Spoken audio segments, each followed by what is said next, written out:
Mies varustettuna haukkamaisella, pistävällä, mutta terävällä katseella ja ketunomaisella kierrolla, mutta valppaalla hymyllä tuijotti muukalaista suoraan silmän valkuaisiin. Latasi revolveriinsa 200 kolikkoa ja sanoi muukalaiselle, vedä poika. Muukalainen paniikissa hykerteli paikallaan. Kädet tärisivät, hikivarat noruivat hänen kasvojensa pitkin. Hän katsoi kettua pelokkaasti.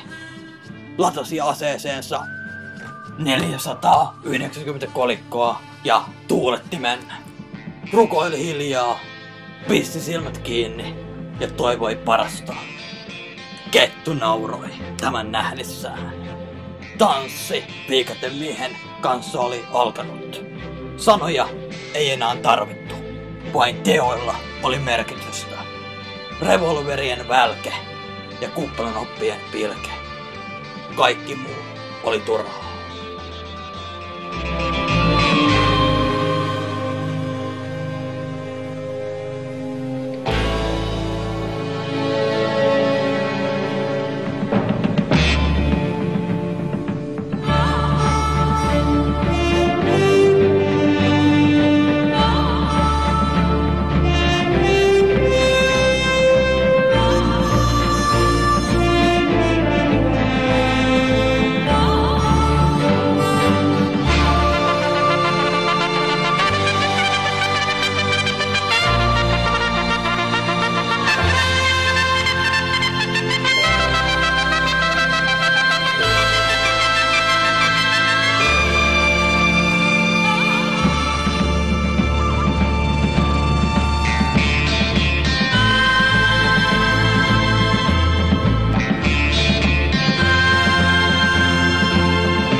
Tanssi oli loppunut ja kettu makasi maassa 200 kolikkoa köyhempänä.